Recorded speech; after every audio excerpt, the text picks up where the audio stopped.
Today's exercise movement is going to be the push-up.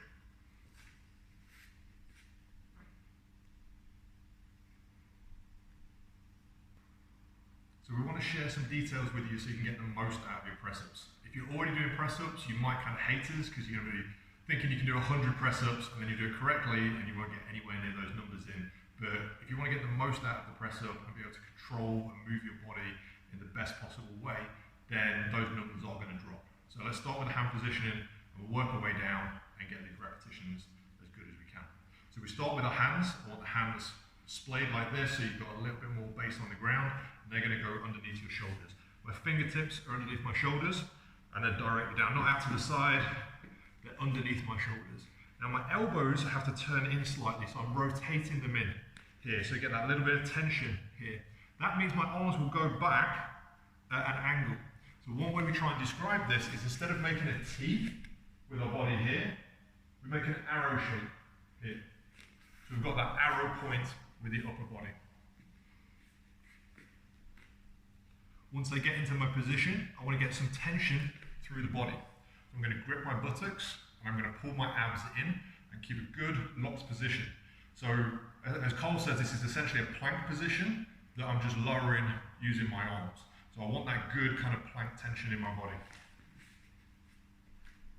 I lower myself down towards the ground with my nose, my chest and my hips all coming down at the same rate. And I push up through the ground in a squeezing motion. And at the top, I lock out and I pinch together like I'm squeezing my pecs. So I lower myself down and I squeeze up at the top here. I don't want to be doing this, okay? That's going to get you kicked out of the gym, okay? And I also don't want to be dipping my head here. I've got a locked position with my body. I lower myself down and I squeeze up from the ground, pushing the ground away from me into that top locked out position. If you're not able to complete a full push-up yet, there are other progressions you can start with. The knees is a really common version, so we have everything else exactly the same. Hand placement, arms turned in, a locked body, but my knees are together and on the ground. I lower myself down and press up. Another version which is becoming a lot more popular is to do an elevated press-up on a surface, which we'll also demo too.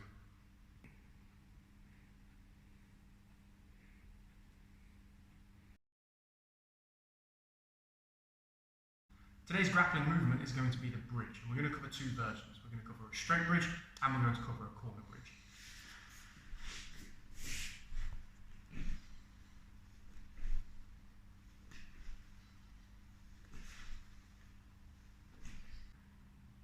When I'm performing the straight bridge, in my head, I'm trying to move my hips as high as possible, as if there's a heavy weight on my hips and I'm trying to move it vertically.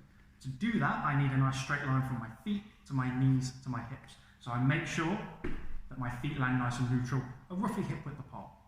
When I'm going through that bridging motion, I can keep my heels down, but you'll often find you get a higher bridge if you come up onto your toes. I'm allowing my back to arch as much as possible, again, to get as much vertical motion during that bridge.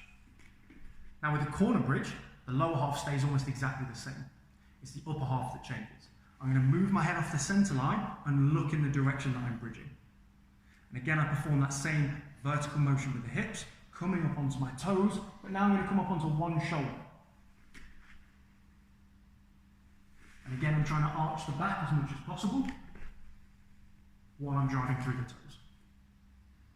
The bridge is one of the most fundamental movements in grappling. This is why it's often one of the very first things you learn when you start. It underpins many of the escapes. It's an excellent warm-up drill to throw in before a class.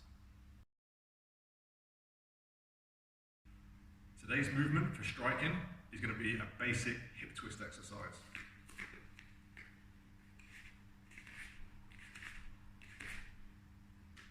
For today's movement, the hip twist, we're going to have our feet about shoulder width apart in a square stance, and I'm going to have the weight on the ball of the foot. So when my foot is on the ground, I can have the weight more on the heel, which brings my toes up and makes them light, or I can have the weight on the ball of the foot, so the front bit, so that my heels are nice and light. For this exercise, I want the weight on the ball of the foot. So my feet are turned out, my weight is on the ball of the foot, and I'm just going to keep my arms in and my head to the front for this particular drill. I bring my shoulder and my hip towards my center line, and And in doing so, it's going to bring my heel off the ground here. Now I have my shoulder, my hip, and my knee all in a line. I shift my weight a little bit more back towards the other foot as I turn on the other side too. Start nice and slow with this movement, getting the shift of the weight, pulling with the abs and pushing off the leg to get that turn before you start thinking about getting a bit more pop on the motion. Now the heel is coming up because of my hip coming around. As my shoulder and hip come around, my hip gets stuck. So that pulls that heel up. And I'm nice and secure on the ball of the foot, I'm not on my toe, and I haven't over-rotated. My heel is vertical, and I'm in like a quarter lunge type position here. Make sure that you don't push your heel out. You'll know you're doing it wrong if your knee's not underneath you. So again, my feet are out to the side, my weight is on the ball of the foot, and I'm going to turn, put my weight onto one side, pop in my shoulder, my hip, and my knee to the center up here. I'll show that from the side.